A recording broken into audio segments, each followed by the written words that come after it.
وی په آخر زمانه کې بعد د قیامت د نشانی او علامات دا په یو بل پسې داسې ښکارا کیږي پرله پسې لکه څنګه چې د تسپو دا تار اوښلېږي او د دانی یو بل پسې ښکته ورتاویږي پرله پسې روانې وي. د کرنګ په آخر زمانه کې بعد د قیامت علامات دا په یو بل پسې زر زر ښکارا کیږي. یو نبی علیہ الصلوۃ والسلام فرمایي د قیامت د علاماتو نه یو علامه دا ده چې سړی به کم شي او ښځې به زیات شي. سړی به کم شي حتی تر دې پورې چې د 500 ښځو به یو سړی کفالت کوي. دومره به ښځې زیات شي او سړی به کم شي.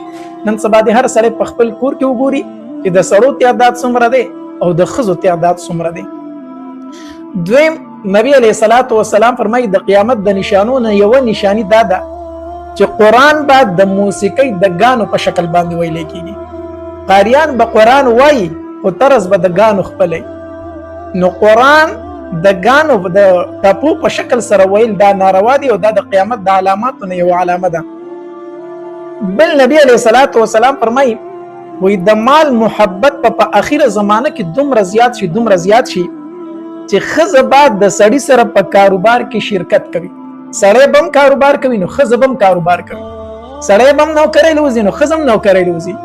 د مال محبت په دومره زیات شي چې د سړي سره په کاروبار کې به ښځه شرکت کوي.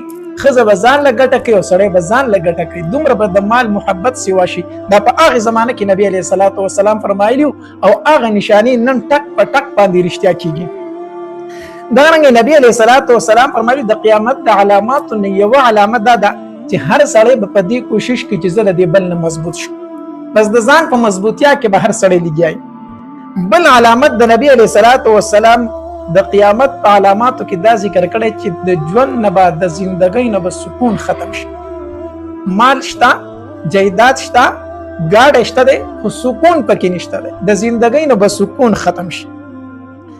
دا رنګې شپږم علامت نبی علیہ الصلوۃ والسلام دا ذکر کړی دی چې په اخیر زمانه کې به د سود کاروبار زیات شي، عام شي.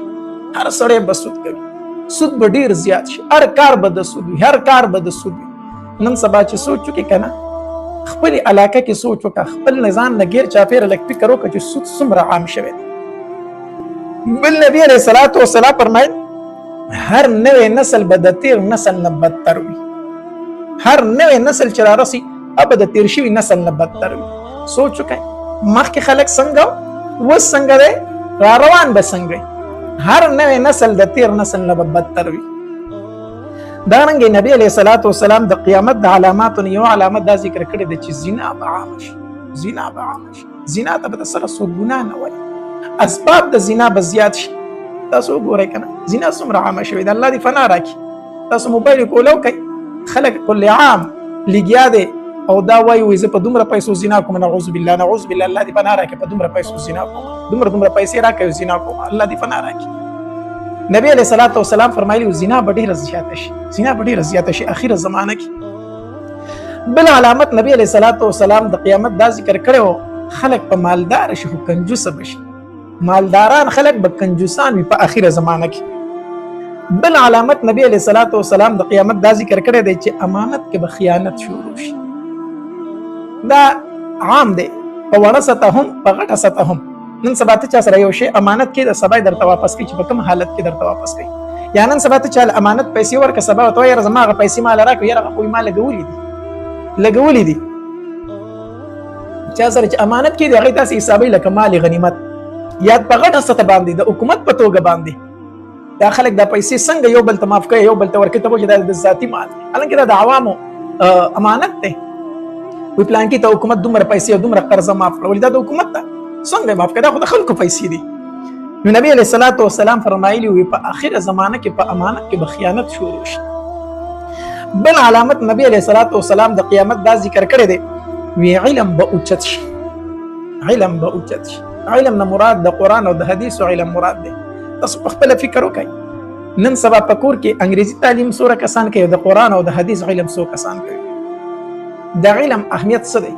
علم به څنګه اوچتیږي؟ نو حدیث مبارک کې راځي لوی لوی علما به الله وفات کی، غټ غټ علما به د دنیا نه لاړ شي. نو علم به قبض کړی شي په قبض کولو د علماو سره. سکول تعلیم هغه باندې خلک په لکه او په کروڑه روپۍ پیسونه ورکوي د میاشتې. مدرسې والا چې د میاشتې ماشوم ته وایي 100 روپۍ راوړه کور کې کومه جګړه شروع شي وایي قاریان هم پیسې اخلي 100 روپۍ دا د